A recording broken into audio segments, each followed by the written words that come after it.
नमस्कार। तो डिटर्मिनेंट में आज हम एमसीक्यूज देखने वाले हैं, मल्टीपल चॉइस क्वेश्चंस, जहां कोई प्रॉब्लम दिया गया रहेगा, उसके साथ चार ऑप्शंस रहेंगे जिनमें से केवल एक ऑप्शन करेक्ट आंसर होगा। बस हमें वही करेक्ट आंसर ढूंढ कर जवाब देना है। ये बात ध्यान रहे, चार मल्टीपल दिए गए किसी क्वेश्चन में चार ऑप्शंस अवेलेबल रहेंगे और उनमें से एक सही आंसर होगा। वही आंसर हमें ढूंढकर जवाब देना है।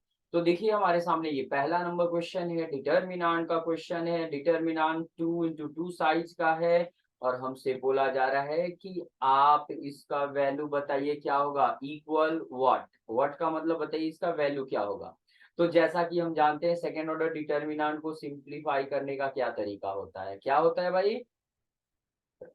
हम इसे लिख रहे हैं यहाँ पूरा पूरा, फिर से क्वेश्चन तो सामने दिख रहा है। अगर आपका प्रैक्टिस इस पर अच्छा हो तो आप डायरेक्ट इसे एक्सपैंड करके लिख सकते हैं।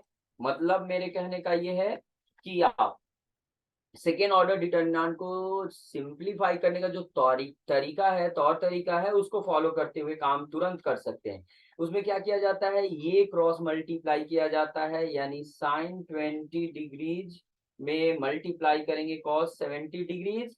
माइनस साइन फॉर्मूला से आता है और फिर ये क्रॉस मल्टीप्लाई करेंगे, क्या है, sine 70 degrees into minus cos 20 degrees.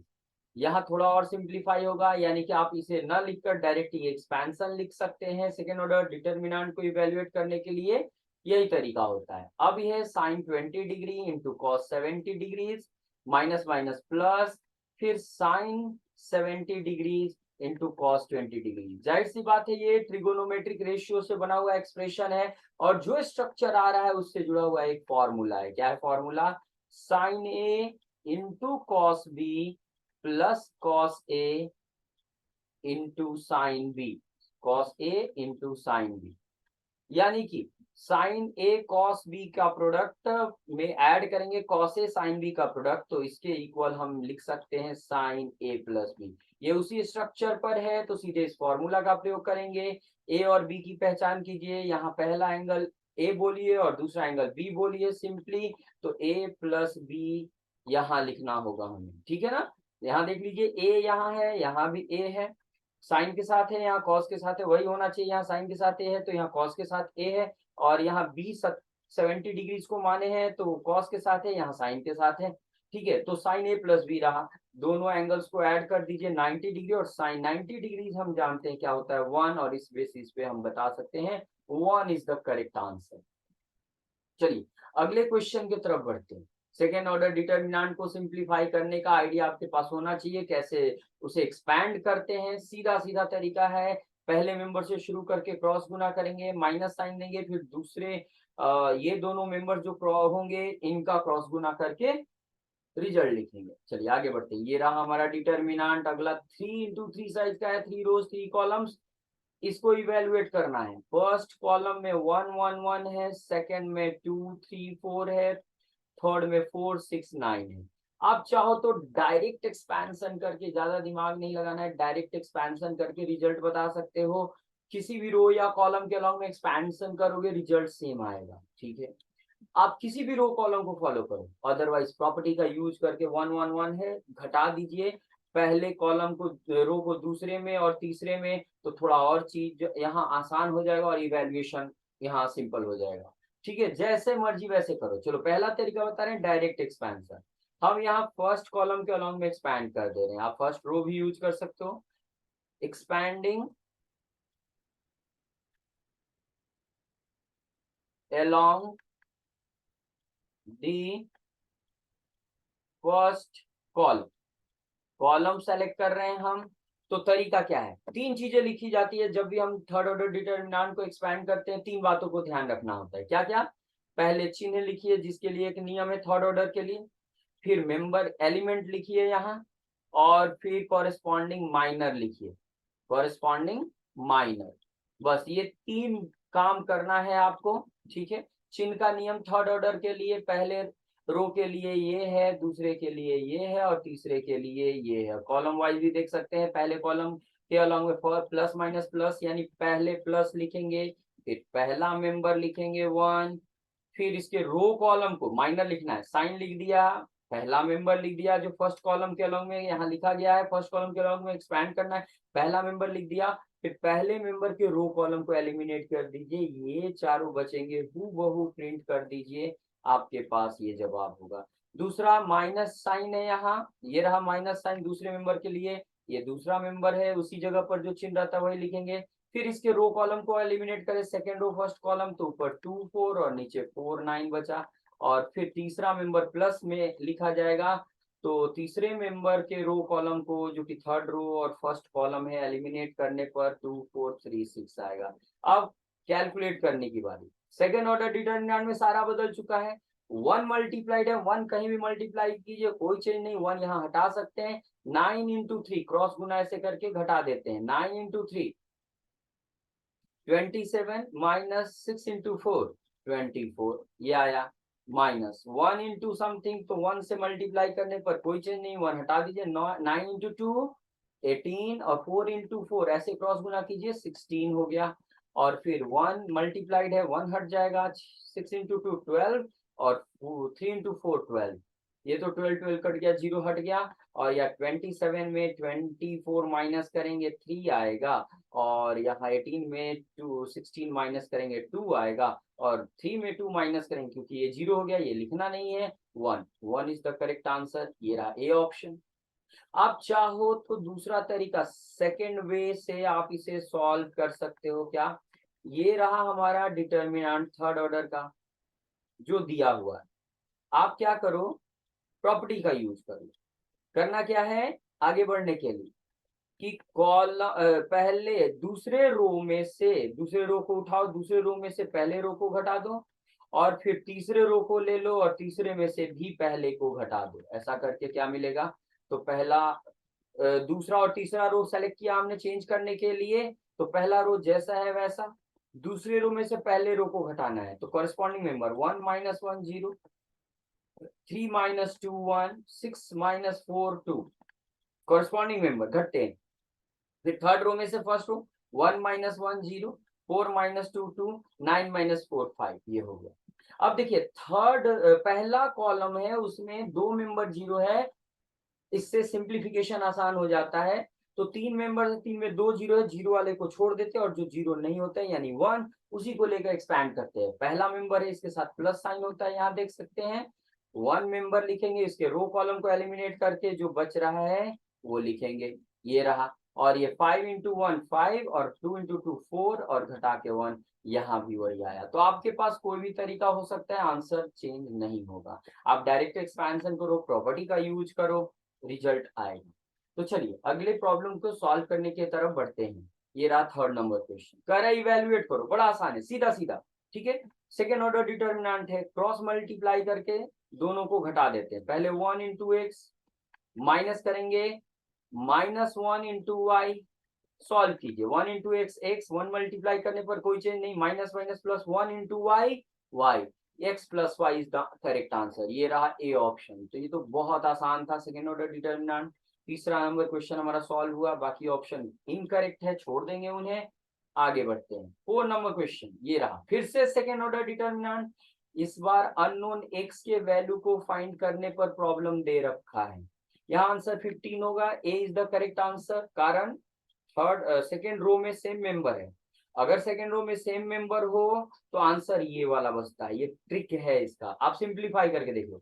चलो पहले क्रॉस गुना करो 4 इंटू एक्स माइनस ये क्रॉस गुना करो 15 इंटू 4, तो दोनों में 4 है, 15 इंटू 4 बिना सिंप्लीफाई किए उधर ट्रांसफर कर दीजिए, तो 15 इंटू 4 4 जाकर उधर कैंसिल कर देगा दूसरे 4 को, और इस कारण से मैंने बताया ये 4 है, इधर से आया है, ये 4 जो है ना उधर ट्रांसफर किया, ये कट गया, बचा 15, यानी 15 is the correct answer.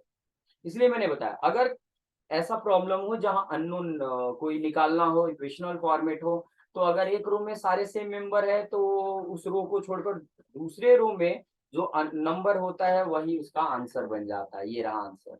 Simplify करके भी आप इस चीज को देख सकते हो। नेक्स्ट क्वेश्चन देखा जाए, सॉल्व किया जाए, ये रहा क्वेश्चन नंबर 5, कह रहा है लेमडा एक रियल नंबर है, साथ में एक डिटर्मिनेंट डेल्टा दिया है, 2 इंटू 2 साइज का, A B C D 4 members हैं, तो लेमडा इंटू डेल्टा, यानी लेमडा से डेल्टा में मल्टीप्लाई करने पर कौन आंसर करेक्ट होगा, पहला, दूसरा, तीसरा या चौथा? तो आंसर है तीसरा। कैसे?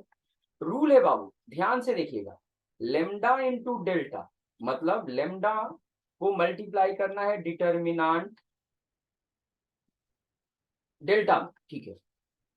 डिटर्मिनेंट में किसी एक नंबर को मल्टीप्लाई करने का नियम यह है कि एक नंबर एक ही रो या एक ही कॉलम में मल्टीप्लाइड होता है। फिर से सुन लें, अगर किसी एक कांस्टेंट नंबर से किसी डिटर्मिनेंट में मल्टीप्लाई करना चाहते हैं जो कि स्क्वायर मैट्रिक्स फॉर्मेट में है, ये फॉर्मेट स्क्वायर मैट्रिक्स मतलब अरेंजमेंट फॉर्मेट में है, एक्सप्रेशन फॉर्मेट में नहीं है, तो इस नंबर से किसी एक रो या एक कॉलम में ही गुना कर सकते हैं। वो हमारा फर्स्ट रो हो सकता है, जैसे ये रहा, यहां सेकंड में नहीं होगा, याद रखिए, या हो सकता है सेकंड रो तो फर्स्ट में नहीं होगा। ये सब एक जैसा है, एक समान है, याद रखिए, सब आंसर सेम आएगा।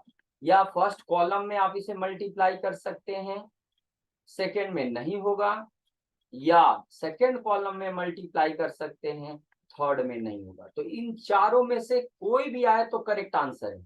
तो देखिए क्या है, ये मैच हो रहा है, ये रहा ऑप्शन हमारा।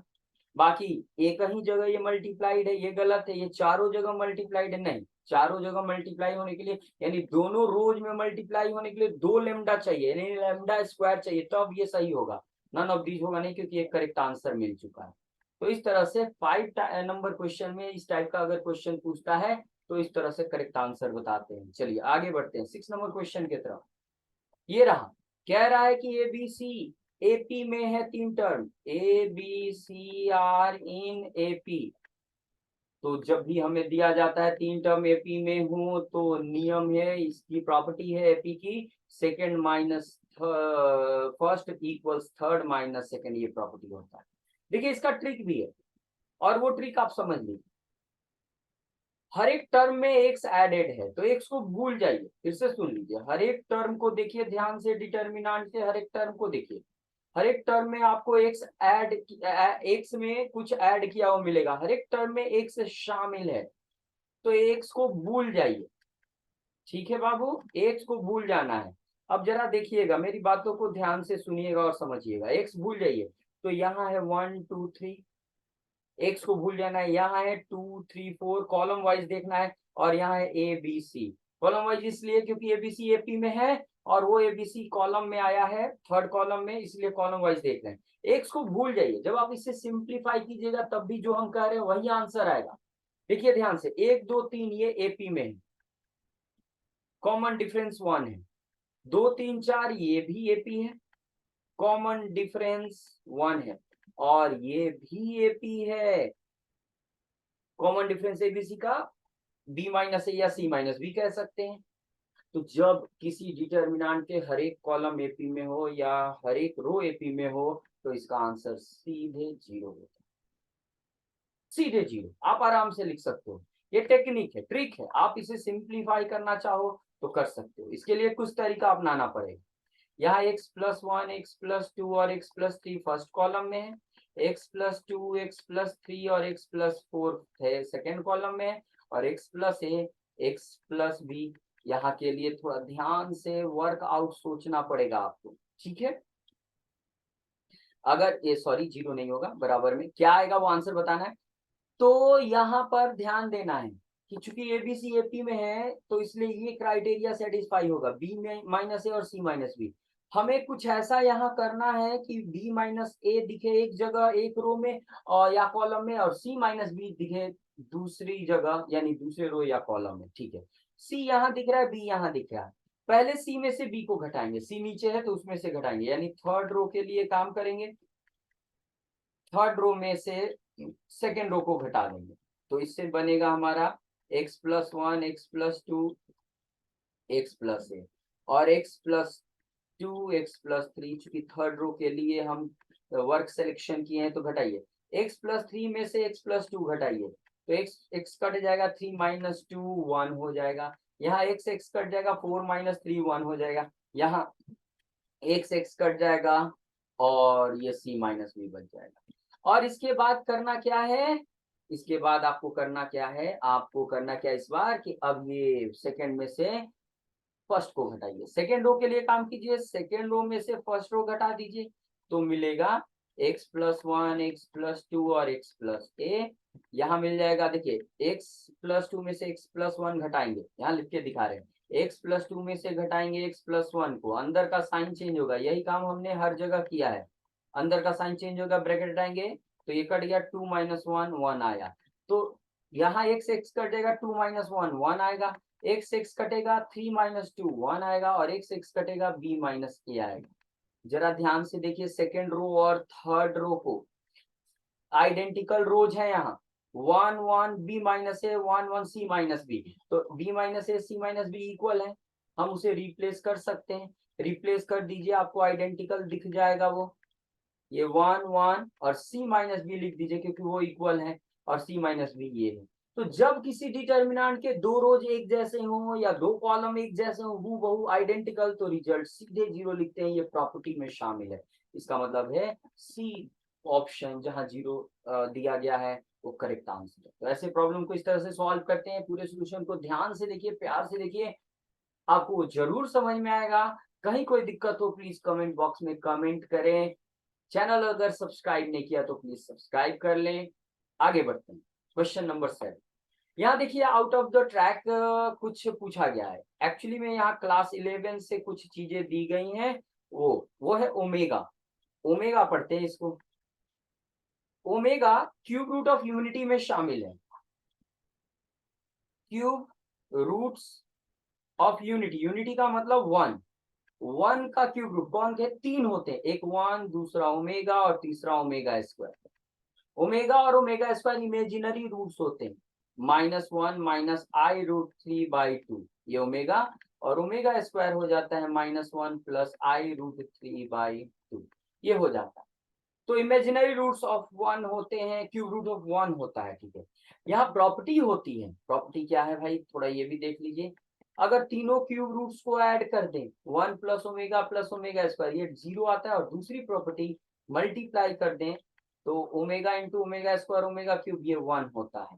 इस देखिए यहाँ लिखा हुआ है ओमेगा 1 नहीं है, ओमेगा 1 नहीं है क्योंकि 1 तो अलग है भाई, ओमेगा क्या है और ओमेगा स्क्वायर क्या है यहाँ दिख रहा है, और ओमेगा क्यूब 1 होगा, ये क्यूब है, ये 1 होगा, ये दे रखा है ये प्रॉपर्टी को, इसका प्रयोग करते हुए काम करना है। ध्यान से देखिए, हमें एक्स का वैल्यू बताना है, एक ही बारे में मिल जाएगा, डिटेल भी हम कर सकते हैं। तो चलिए यहाँ लिख रहे हैं हम x+1 omega omega square, omega x+ओमेगा स्क्वायर 1, रो वाइज या कॉलम वाइज ध्यान से देखिएगा, तो किसी तीनों रो को जोड़ दे एक जगह या कॉलम को जोड़ दे एक जगह, माफ कीजिएगा, x+ओमेगा है यहाँ, अगर ऐसा कर दें तो सब एक जैसा बन जाएगा, यानी पहले रो में देखिए हम जो कर रहे हैं उसको ध्यान से देखिए, पहले रो में दूसरे और तीसरे रोज को जोड़ दीजिए, ऐसा करने पर क्या होगा, x+1 में ओमेगा ओमेगा स्क्वायर ऐड हो जाएगा, तो x+1 + ओमेगा + ओमेगा स्क्वायर, इसी तरह से यहाँ भी तीनों आ जाएगा, x+1 + ओमेगा + ओमेगा स्क्वायर, और यहाँ भी आएगा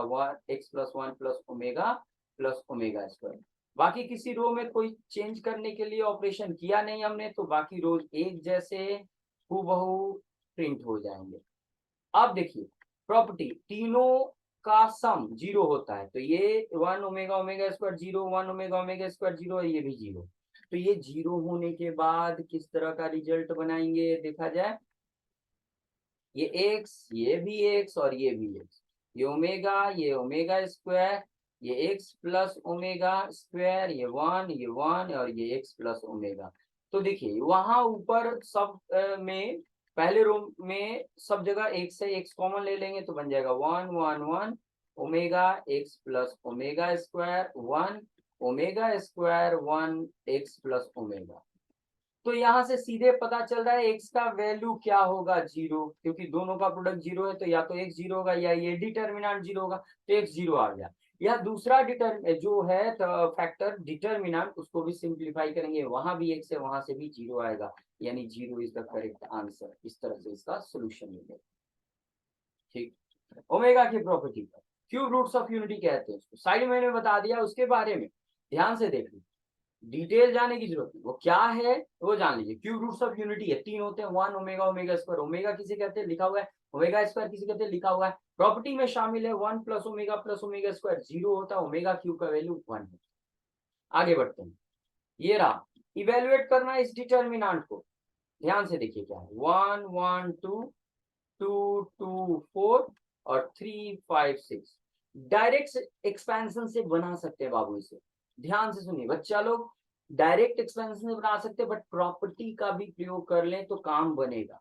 आप केवल दूसरे कॉलम को पहले में माइनस कर दीजिए, यानी पहले कॉलम में से दूसरा कॉलम माइनस कीजिए। हमने लिखा है कॉलम 1 के लिए काम करेंगे, क्या करेंगे, कॉलम 1 में से कॉलम 2 घटा देंगे, तो चलिए 1 में से 1 घटेगा 0, 2 में से 2 घटेगा 0, 3 में से 5 घटेगा -2, और ये जैसा है वैसा लिख दीजिए। ठीक है, ऐसा घटाकर हमें मिलेगा, ये रहा हमारा। अब चूंकि पहले कॉलम में यहाँ सारे दो मेंबर 0 हैं, तो एक्सपेंशन हमारे लिए यहाँ आसान हो जाएगा। दो मेंबर 0 हैं, उसी रो को कॉलम को टेकअप करेंगे, 0 वाला मेंबर छोड़ते हुए बाकी जो नन 0 है उसको लेंगे। यहाँ का चिन्ह प्लस होता है, आपको चिन्ह का रूल बताए हैं, ये रहा रूल, ये चिन्ह का rule column wise row wise है। पहले कॉलम के लिए देखेंगे तो अगर पहला मेंबर ले रहे हैं उसके पहले प्लस, दूसरे मेंबर के पहले माइनस, तीसरे मेंबर के पहले प्लस, मेंबर क्या है -2, इसके रो कॉलम को गायब कीजिए, थर्ड रो फर्स्ट कॉलम 1 2 2 4 बचेगा, और ये -2 क्रॉस गुना कीजिए, 1 इंटू 4 4, 2 इंटू 2 4, 0 आया आंसर। ये तो एक तरीका हो, जरा ध्यान से देखिए, ये एक और तरीका से बनेगा और फटाफट बनेगा। 1 2 3, इन बातों को ध्यान में रखना पड़ता है हमें डिटर्मिनेंट निकालते समय। जैसे यहाँ जरा ध्यान से देखिए, थर्ड कॉलम में हर जगह 2 कॉमन फैक्टर है, 2 यहाँ भी है, इसमें भी, इसमें भी है। अगर उस 2 कॉमन फैक्टर को कॉमन ले लें, आउट कर ले बाहर, टेकिंग कॉमन फैक्टर आउट, तो देखिए क्या बच रहा है, यहाँ से 2 आया तो 1, 4 में से 2 आया तो 2, और यहाँ से 2 आया तो ये 3 आया। देख लो जरा ध्यान से, ये पहला रो दूसरा रो प्रोपोर्शनल हो गया, या पहला कॉलम और तीसरा कॉलम आइडेंटिकल हो गया। तो जब भी किसी डिटर्मिनेंट के दो रोज या दो कॉलम प्रोपोर्शनल या आइडेंटिकल होते हैं, उसका वैल्यू सीधे 0 होता है, इसका मतलब 0, यानी सी, ये 0 is the correct answer. Objective 1 mark question में आपसे कोई डिफिकल्ट क्वेश्चन नहीं पूछा जाता है, सीधे प्रॉपर्टी बेस्ड होता है, जहां पर सीधे सीधे रिजल्ट मिलता है, नहीं तो कॉमन वगैरह ले करके जोड़ घटा करके ऐसे काम करके हम रिजल्ट गेन कर सकते हैं। ये सेकेंड तरीका हो गया आपके प्रॉब्लम को सॉल्व करने।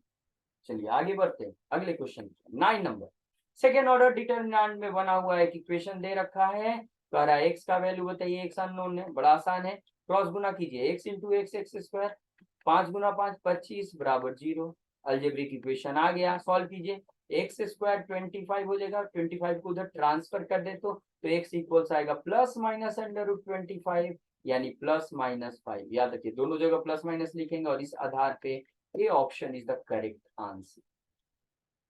ठीक, बस अपना काम कीजिए, आप डिटर्मिनेंट के एक्सपेंशन को जानते, ये तो और आसान, 10 इंटू 17 7, 17 हो गया, माइनस 35 इंटू 2 70, 17 नहीं 7, दोनों कट गया 0, 0 is the correct answer. Second order determinant का इवैल्यूएशन बड़ा सिंपल, क्रॉस गुना करके दोनों को घटा दीजिए, काम हो जाएगा।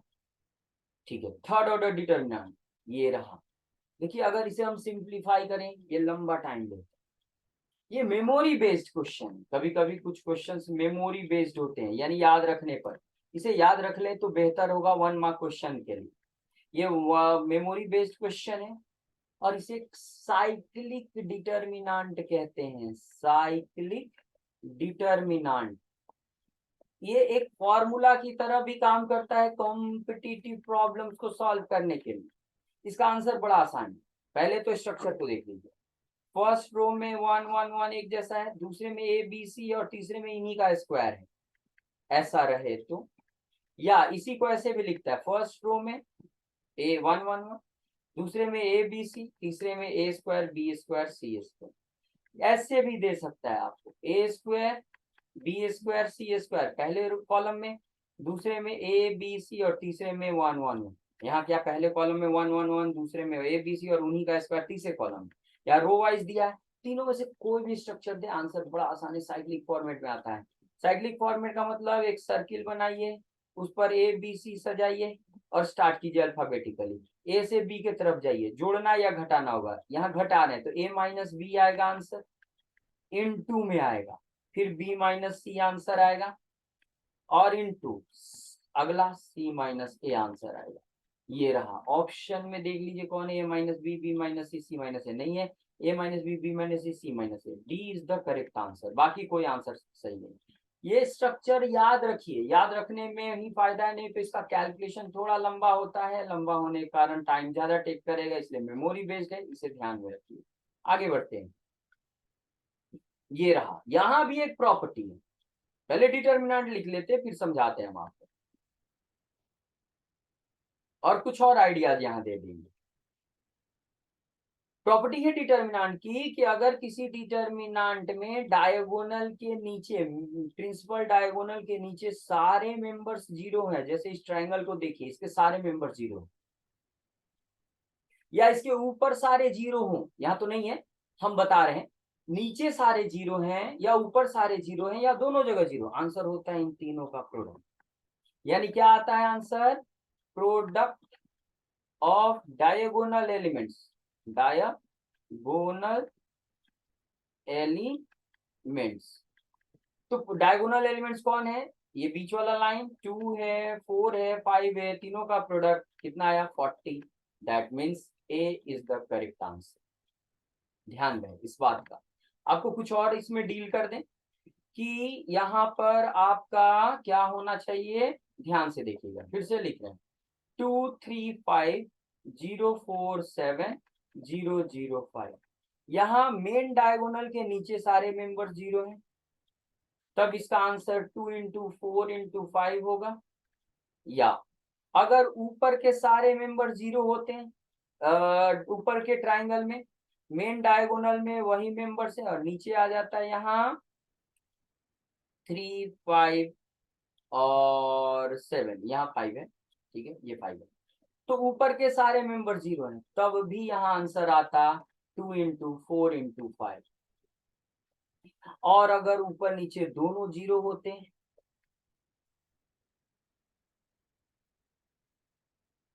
तब भी आंसर आएगा 2 इंटू 4 इंटू 5। देख लीजिए, इन तीनों स्थितियों में आंसर डायगोनल मेंबर्स के का प्रोडक्ट होता है। तो हमारा तो क्वेश्चन पहले टाइप का था, जो प्रोडक्ट निकालने पर 40 आ रहा है, इसलिए ए करेक्ट आंसर।